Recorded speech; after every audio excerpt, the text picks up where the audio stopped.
आज धामी सरकार विधानसभा में अपना बजट पेश करने वाली है। दोपहर 12:30 बजे वित्त मंत्री प्रेमचंद अग्रवाल बजट पढ़ेंगे। 1 लाख करोड़ से ज्यादा के बजट का अनुमान है। पिछले साल 89,000 करोड़ का बजट था। उत्तराखंड विधानसभा में आज 12:30 बजे वित्त मंत्री बजट पेश करेंगे।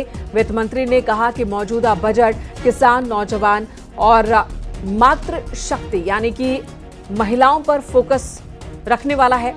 कृषि सेक्टर पर सरकार ने ज्यादा फोकस किया है। जनता पर कोई अतिरिक्त बोझ न पड़े, इसके लिए बजट में किसी भी प्रकार का नया टैक्स नहीं लगाया गया है।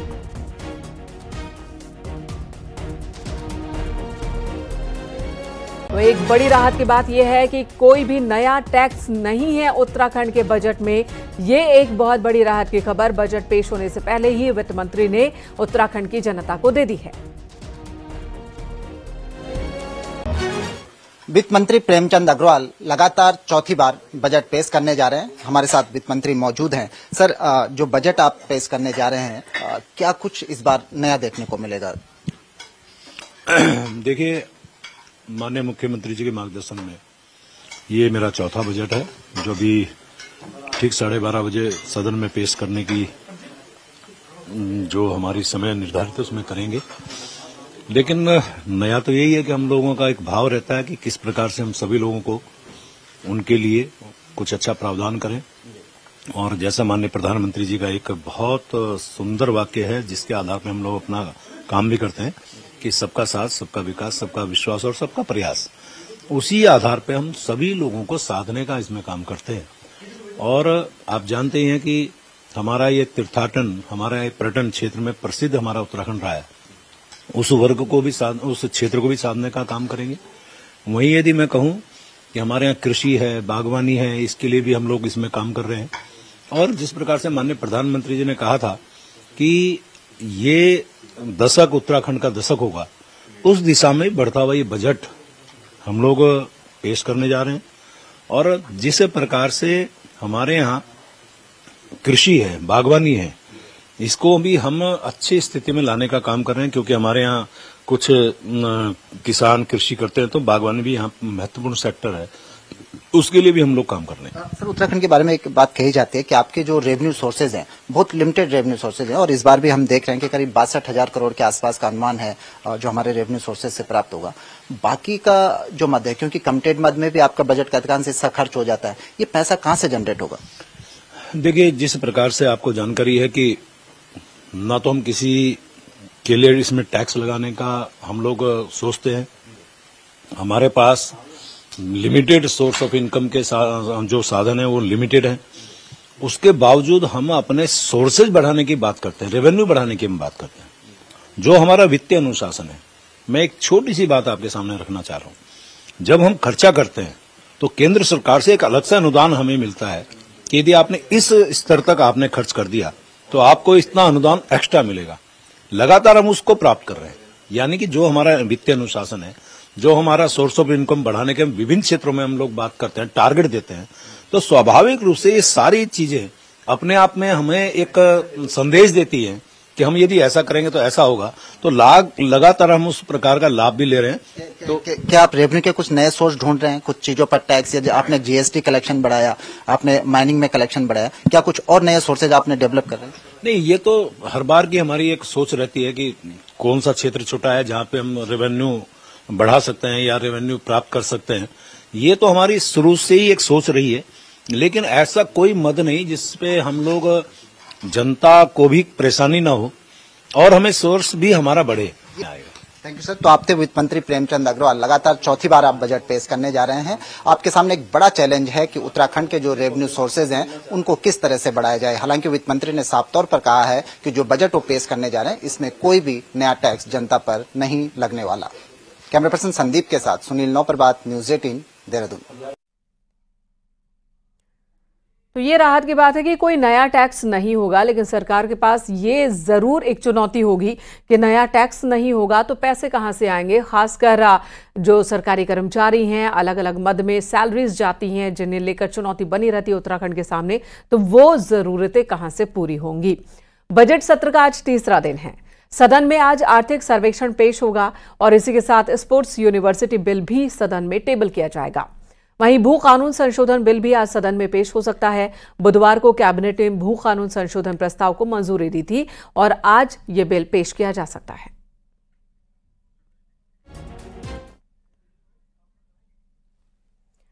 आज का दिन उत्तराखंड के लोगों के लिए बहुत ही अहम है। एक तरफ बजट आना है तो एक दूसरी तरफ कई बिल भी आने हैं, लेकिन इसी बीच कांग्रेस ने भी पूरी तैयारी कर ली है अपने मुद्दों को रखने के लिए, विधानसभा को घेरने की। और बजट सत्र का आज का दिन भी हंगामेदार रहने के पूरे आसार हैं।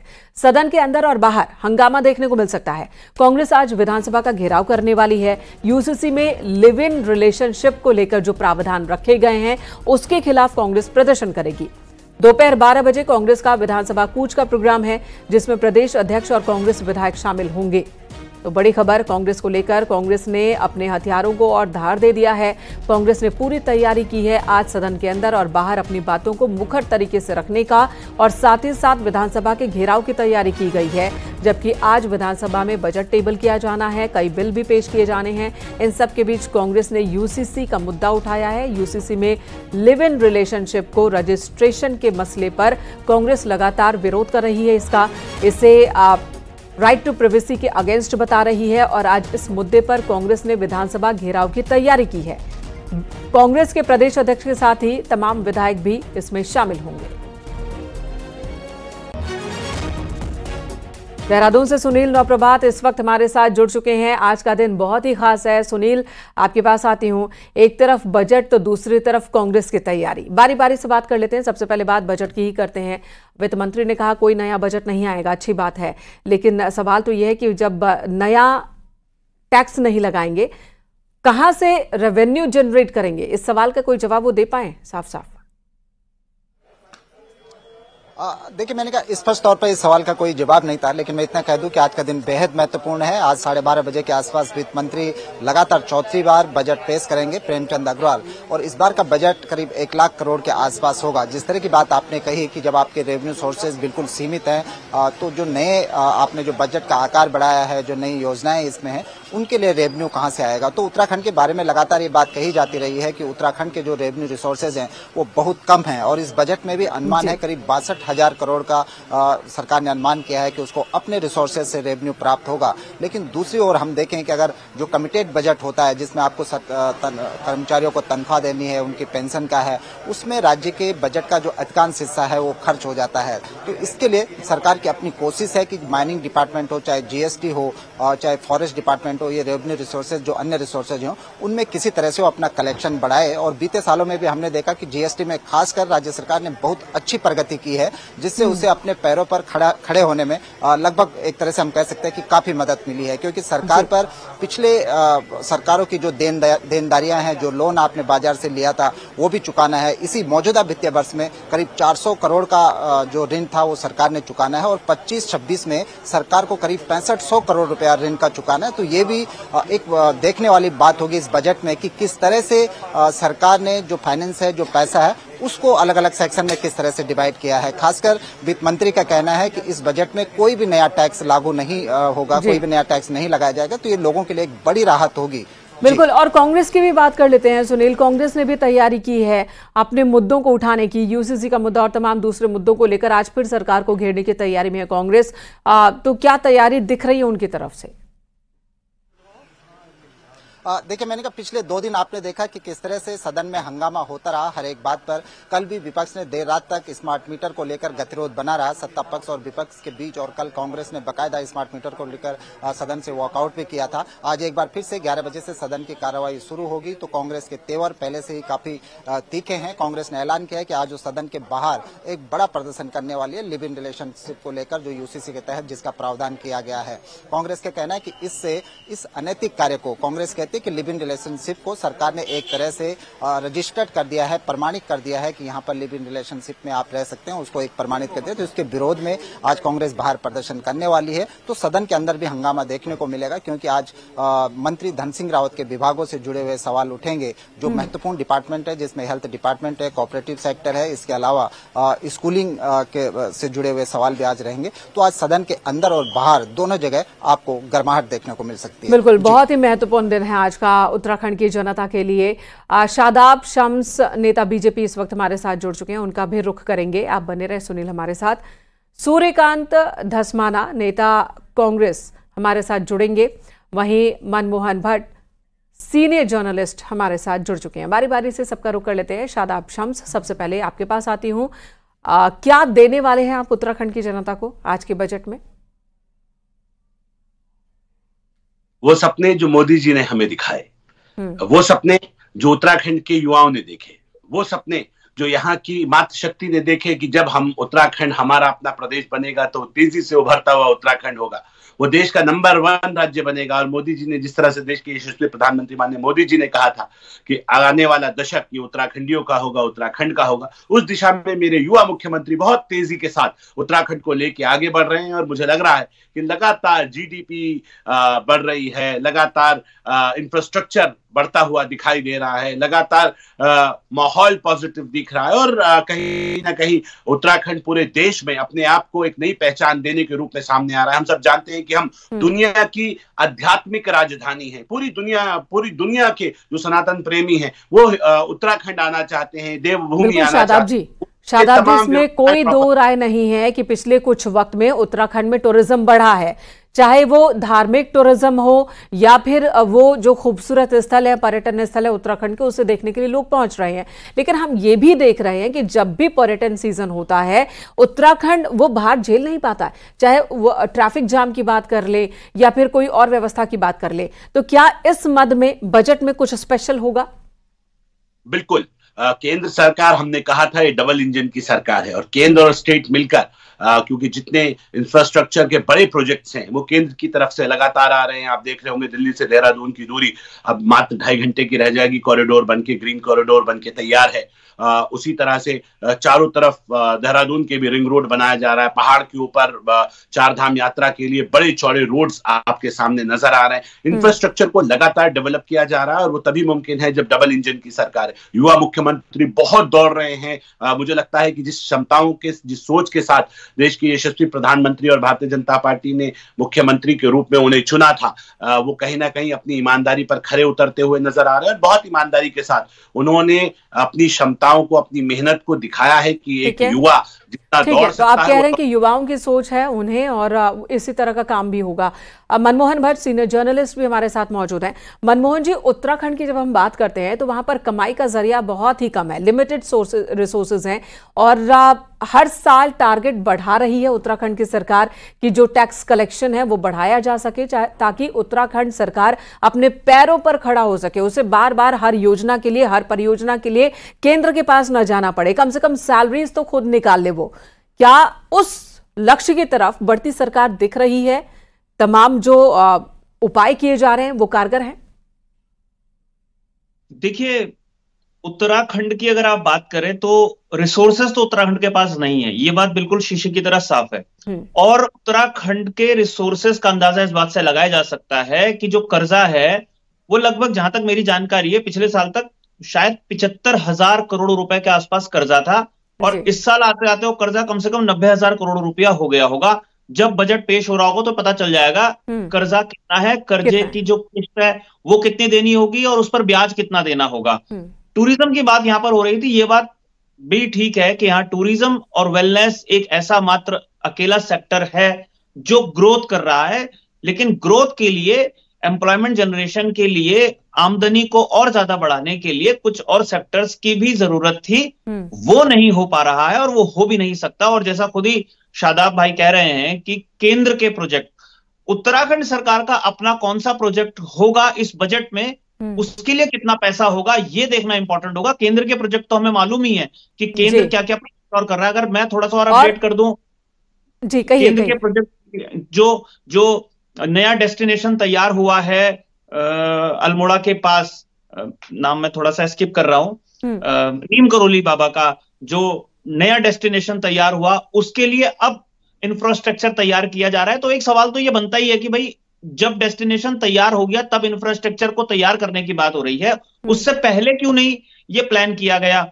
रिस्पना और बिंदाल के लिए सीएम साहब ने अभी 4 दिन पहले मीटिंग ली और उन्होंने कहा कि इसको चेक किया जाए। अब ये अपने आप में बड़ा सवाल है कि एक देहरादून जो है कनेक्टेड है ऋषिकेश से, देहरादून से, हरिद्वार से, रुड़की से, वहां पर जो इंफ्रास्ट्रक्चर डेवलपमेंट होना था उसके लिए भी सरकार के पास बजट नहीं होता, और सेंटर जब उसको फंड करता है तब वो स्कीम्स जो है वो फाइनल स्टेज पर पहुंच पाती है। तो ठीक है, आपके इन्हीं बातों को मैं शादाब जी के सामने रखती हूँ। शादाब जी, केंद्र की तो परियोजनाएं हैं, लेकिन उत्तराखंड सरकार की कौन कौन सी परियोजनाएं हैं और इस बारे में और क्या सोच रहे हैं?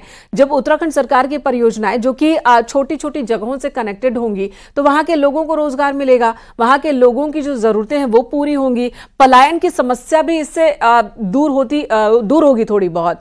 तो इसे लेकर क्या सोच है सरकार की? देखिए, सरकार ने बिल्कुल स्पष्ट किया है कि हम तीर्थाटन पर्यटन में वो बढ़ावा दे रहे हैं, वो सामने नजर आ रहा है। इसके साथ साथ हम पैरेलल लाइंस के ऊपर काम कर रहे हैं। अभी जैसे आपने कहा, बाबा नीम करोली जी का एक तीर्थ स्थल वो सामने आया। जब आप जागरूक करेंगे तो दुनिया आपके पास आएगी, और जब वो लोग आते हैं तो लोगों हेलो जी, आपकी आवाज आ रही है, बोलिए। जी जी, तो रोजगार डेवलप होता है, और इसलिए मैं कहता हूं कि चाहे नदियों के ऊपर उत्तराखंड के अंदर बड़े खनन के आरोप लगते थे, खनन हो गया, खनन माफिया, हरीश रावत के चारों ओर लीसा लकड़ी बजरी चोर, आप देखिए हमने सब कंपनीज को दे दिया और बहुत हैंडसम अमाउंट उनसे हमें मिल रहा है। हमारे पास खनिजों की कमी नहीं है, और उस दिशा में भी धामी सरकार ने ट्रांसपेरेंसी दिखाई है। दूसरी ओर एक 0% टॉलरेंस की सरकार, ऑन करप्शन की सरकार सामने चल रही है, सिंगल विंडो सिस्टम चल रहा है। आप देख रहे हैं बड़े बड़े शादाब जी, उत्तराखंड को लेकर आम लोगों के बीच में एक धारणा चलती है, एक मजाक चलता है आम पब्लिक के बीच में कि उत्तराखंड वो प्रदेश है जो कि खनिज संपदा से संपन्न है। उत्तराखंड अमीर है, उत्तराखंड की सरकार गरीब है, उत्तराखंड के नेता अमीर है लेकिन उत्तराखंड की जनता गरीब है। इस तरह की बातचीत होती है। तो ये बताइए कि जनता अमीर बने, पलायन की समस्या को दूर करने के लिए क्या इसमें कुछ स्पेशल हो सकता है इस बार बजट में? और जो स्टार्टअप्स हैं, उत्तराखंड में सिर्फ पर्यटन पर ही फोकस क्यों है? ये यूएसपी है उत्तराखंड की, लेकिन और भी चीजें हैं। आप स्टार्टअप शुरू कर सकते हैं, छोटे उद्योग शुरू कर सकते हैं, आप उत्तराखंड के युवाओं को खेल में और दूसरी जगहों पर और बढ़ावा दे सकते हैं। इसे लेकर क्या सोचा गया है? देखिए, मैंने कहा कि मैंने आपको शुरू ही किया था, आपने बीच में रोक दिया। मैं आगे बता दूं कि हमने पहाड़ के ऊपर बिजली बनाने की, क्योंकि हम अपने आप को ऊर्जा प्रदेश की तरफ लेके जा रहे हैं, जहां एक तरफ डैम्स बनाए जा रहे हैं कि हम पूरे देश को वाटर सप्लाई और पावर सप्लाई दे सके, वहीं जो बंजर भूमि पहाड़ की पड़ी है उसके ऊपर सोलर प्लांट्स लगाने का, सोलर के खेत एक तरह से उगाने की एक लाइन चल रही है। और वो अपने आप में बताता है कि हम युवा मुख्यमंत्री पूरे विजन के साथ आगे बढ़ रहे हैं। लोग को बिल देने की आवश्यकता नहीं पड़ी, जिन्होंने अपने घरों पे सोलर पैनल लगाए हैं वो अपनी बिजली को बेच भी सकते हैं सरकार को। तो ये एक पॉजिटिव लाइन है। हमने होम स्टे की योजना शुरू की कि होम स्टे, अब जो आपने कहा कि स्टार्टअप्स में तो उत्तराखंड ने, मैं कह रहा हूं, इतिहास रचने की ओर उत्तराखंड आगे बढ़ रहा है। मेरे युवाओं में क्षमता है और युवा अपनी क्षमताओं को दिखाते हुए नजर आ रहे हैं। इतनी बड़ी संख्या में कभी स्टार्टअप्स नहीं लगे जितनी इस समय युवा। विधानसभा, देखिए विधानसभा के बाहर की तस्वीरें आने लगी है। कांग्रेस के विधायक हैं जो कि हाथों में हथकड़ी लगाकर पहुंचे हैं विधानसभा, और ऐसा क्यों पहुंचे वो भी हम आपको बताएंगे। आखिर ये हो क्या रहा है? कांग्रेस ने पूरी तैयारी कर ली है, अलग अलग मुद्दों पर घेरना है सरकार को, और तीसरा दिन भी लगता है इसी तरह से जाने वाला है। सूर्यकांत धस्माना इस वक्त हमारे साथ मौजूद हैं। आपके पास आऊंगी सूर्यकांत जी, उससे पहले आपके ही विधायक हैं, दिखाते हैं ये क्या कह रहे हैं। जो हमने देखा है पूरी दुनिया ने देखा है। अरे थोड़ा आगे सुनील भाई जो हल्का सा घुमा दो।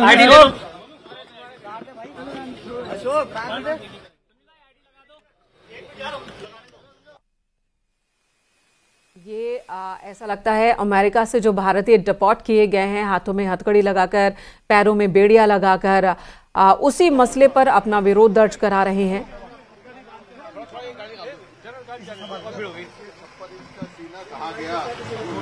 कहा गई विश्व गुरु हम बनाने जा रहे हैं, और अमेरिका से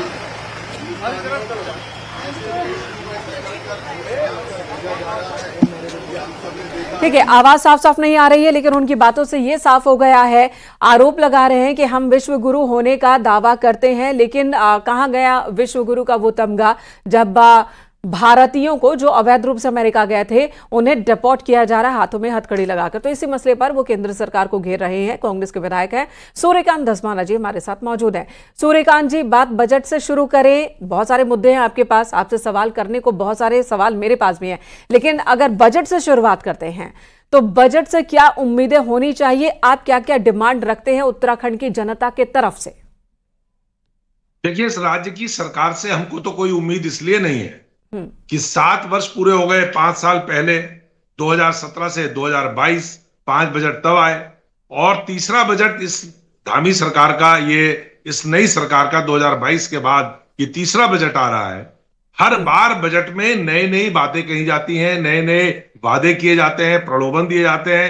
89,000 करोड़ रुपए का जो बजट आया था प्रदेश के अंदर, अगर आप पिछले वित्तीय वर्ष में देखेंगे, राज्य में जो सबसे बड़ी समस्या है पलायन के ऊपर, अभी आप बात कर रही थी, पलायन को रोकने के लिए सबसे इंपॉर्टेंट जो बात है कि राज्य में आप रोजगार के नए संसाधन कौन से पैदा कर रहे हैं। राज्य के अंदर आपको मालूम होना चाहिए कि पिछले 8 वर्षों से पुलिस की भर्ती नहीं निकली है, और हालात ये है कि पूरे प्रदेश के अंदर थानों में, चौकियों में, जिलों में और पुलिस लाइन में जो एलोकेशन है 40% डेफिसिट है। 40% पुलिस फोर्स कम है, चाहे वो सिपाही हो, चाहे हेड कांस्टेबल हो, चाहे दरोगा हो। राज्य के अंदर पुलिसिंग व्यवस्था पूरी तरह से ध्वस्त है, और रोजगार का एक संसाधन था जो पुलिस में भर्ती हर साल निकलती थी, वो पुलिस की भर्ती पिछले 8 वर्ष से बंद है। राज्य की सरकार उस पर चिंता नहीं कर रही है। हमारे यहाँ जब से अग्निवीर पूरे देश के अंदर इस भारतीय जनता पार्टी की केंद्र सरकार ने शुरू करी है, राज्य का एक बहुत बड़ा संसाधन, क्योंकि हमारे यहाँ ज्यादातर पूरे पहाड़ से नौजवान फोर्सेज में, आर्म फोर्सेज में जाता था। अग्निवीर की वजह से पूरे राज्य के अंदर जो भर्ती होती थी फौज में, वो भर्ती के बंद होने के कारण राज्य का नौजवान अब सेना में नहीं जा पा रहा है। तो वो एक बहुत बड़ा बेरोजगारी का एक आलम जी, तो आप ये कह रहे हैं कि कोई उम्मीद ही नहीं है, ना तो कोई युवा, ना ही कोई महिला, ना उत्तराखंड की एक भी जनता उम्मीद करे। ये कहना है सूर्यकांत धस्माना का कि उत्तराखंड के बजट में कुछ खास होगा उत्तराखंड के लिए, ऐसी उम्मीद नहीं की जा सकती। कांग्रेस ने पूरी तैयारी की है अलग अलग मुद्दों पर सरकार को घेरने की, और वो तस्वीरें अब आने भी लगी है विधानसभा परिसर से। धन्यवाद आप सभी का इस वक्त हमारे साथ चर्चा